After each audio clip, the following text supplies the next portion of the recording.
মূলধারার গণমাধ্যমগুলো হাসিনার 15 বছরের শাসনকে বৈধতা দিয়েছে। তো আমি এখানে আলোচনা শুরু করার আগে আপনাকে প্রথমে অনুরোধ করব যেটা যে কাইন্ডলি প্লিজ আমাকে একটু সময় দিবেন কথা বলার জন্য।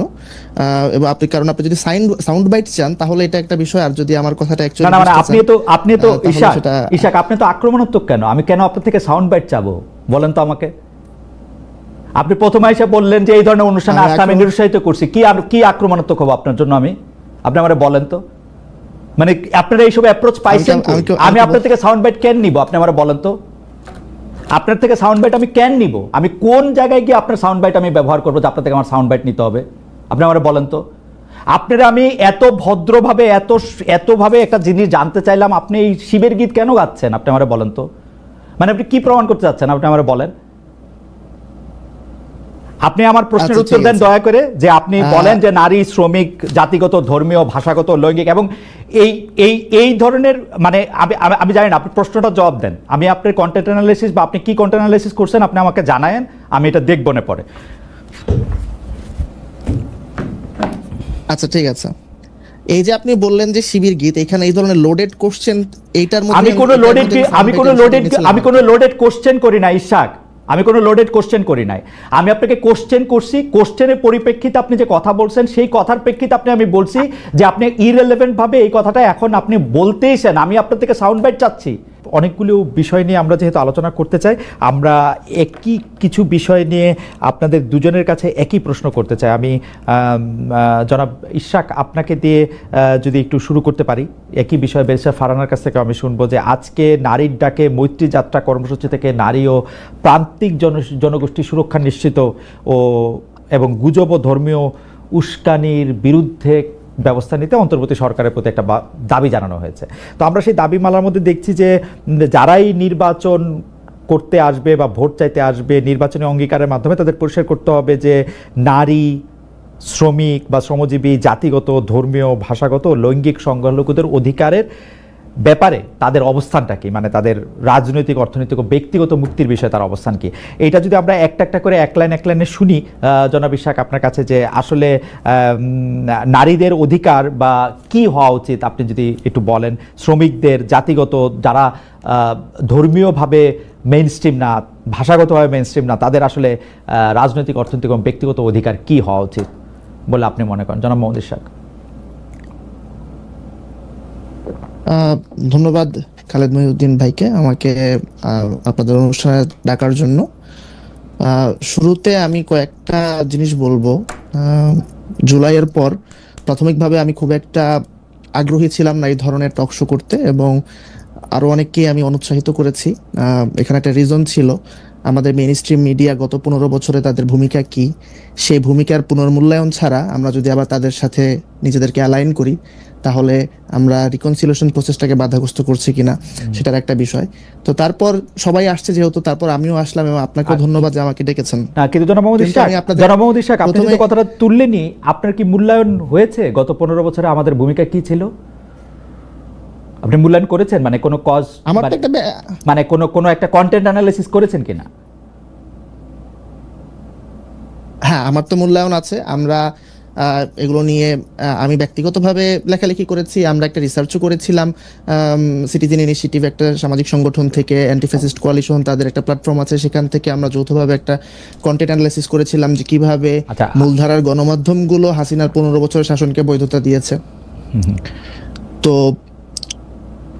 আমি এখানে আলোচনা শুরু করার আগে আপনাকে প্রথমে অনুরোধ করব যেটা যে কাইন্ডলি প্লিজ আমাকে একটু সময় দিবেন কথা বলার জন্য।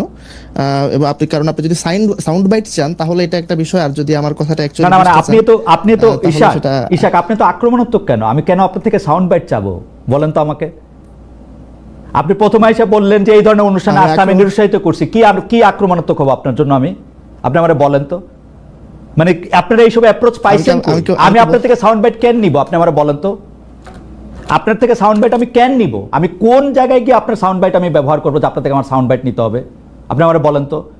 আপনারা আমি এত ভদ্রভাবে এতভাবে একটা জিনিস জানতে চাইলাম, আপনি এই শিবের গীত কেন গাচ্ছেন? আপনি আমারে বলেন তো, মানে আপনি কি প্রমাণ করতে চাচ্ছেন? আপনি আমারে বলেন। আপনি আমার প্রশ্নের আচ্ছা, উত্তর ঠিক দেন আছে। দয়া করে, যে আপনি বলেন যে নারী, শ্রমিক, জাতিগত, ধর্মীয়, ভাষাগত, লৈঙ্গিক এবং এই এই এই ধরনের, মানে আমি আমি আমি জানি না, আপনি প্রশ্নটা জবাব দেন। আমি আপনার কন্টেন্ট অ্যানালাইসিস বা আপনি কি কন্টেন্ট অ্যানালাইসিস করছেন আপনি আমাকে জানায়েন, আমি এটা দেখবো না পরে। আচ্ছা ঠিক আছে। এই যে আপনি বললেন যে শিবির গীত, এখানে এই ধরনের লোডেড কোশ্চেন, এইটার মধ্যে আমি কোনো এটার লোডেড মধ্যে আমি কোনো soundbite লোডেড গেছিলাম আমি না। কোনো লোডেড কোশ্চেন করি না ইশাক, আমি কোনো লোডেড কোশ্চেন করি নাই। আমি আপনাকে কোশ্চেন করছি, কোশ্চেনের পরিপ্রেক্ষিতে আপনি যে কথা বলছেন সেই কথার প্রেক্ষিতে আমি বলছি যে আপনি ইররিলেভেন্ট ভাবে এই কথাটা এখন আপনি বলতেইছেন, আমি আপনার থেকে সাউন্ড বাইট চাচ্ছি। লোডেড কোশ্চেন আমি করলাম না, আপনি মন্তব্য করলেন। আমি কিন্তু যদি শব্দটা ব্যবহার করেছি, এবং যারা না, দেখছে যদি তারা কিন্তু আপনি নিজেরা যদি judge শব্দটা করবে আপনি এখানে আক্রমণাত্মকতা আমি কে বলি হয়েছে। ইশাক, আমি বলি ইশাক, যদি শব্দটা আপনি ব্যবহার করবেন যখন আপনি এটার মধ্যে আসবেন, পড়বেন, অভিজ্ঞতা হবে, তারপর আপনি বলবেন। আপনি আগে থেকে কেন বলবেন? আচ্ছা ঠিক আছে, বলছেন ভাই, আপনি রাজনৈতিক বিশ্লেষক মানুষ, আপনার একটা মত থাকতেই পারে। আমরা দুই পয়সা সাংবাদিক, আপনি বলেন, আপনার যেটা বলতে ইচ্ছা করে আপনি বলেন। আপনি কিন্তু নিজে বলেছেন, এগেইন মানুষ জাজ করবে এখানে কি আক্রমণাত্মক না, না, হয়েছে, ঠিক এবং আছে। কে প্রজেকশন করছে নিজে।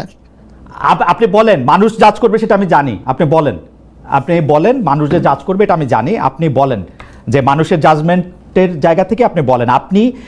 আমি আবারও বলি, প্রশ্নটা বলি, এইটার মধ্যে বলা হয়েছে যে নির্বাচনী অঙ্গীকারের মাধ্যমে।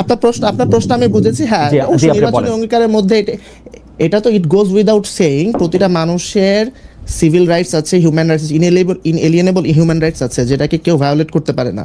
তো সেইটা জায়গা থেকে কোনো দল যদি সেই রাইটসের ব্যাপারে আপনার একমত না হয়, তাহলে সে তো ডেমোক্রেটিক প্রসেসে পার্টিসিপেট করতে পারবে না। ডেমোক্রেটিক প্রসেসে পার্টিসিপেশনের তো ন্যূনতম শর্ত আছে।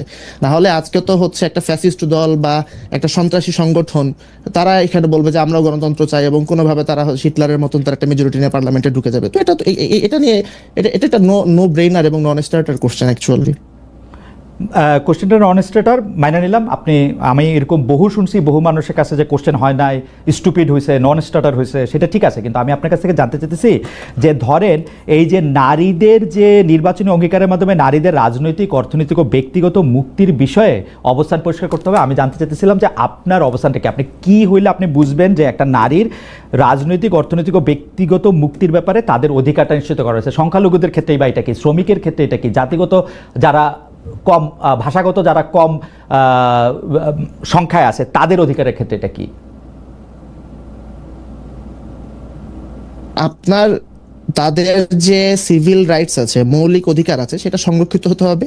তাদের যে অপরচুনিটিস গুলো আছে, এবং যে অপরচুনিটিস গুলো, ইকোনমিক অপরচুনিটিস, পলিটিক্যাল অপরচুনিটিস, এবং অন্যান্য যে সামাজিক সংগঠন এবং সামাজিক যে অধিকারগুলো আছে, সেইগুলো অপরচুনিটিস অ্যাভেল করার অ্যাক্সেস আছে কিনা, এবং তারা সেটা করতে পারছে কিনা।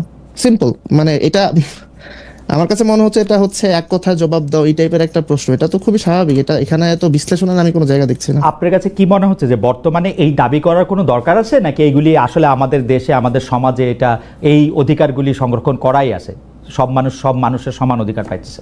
আপনার কাছে কি মনে হয়?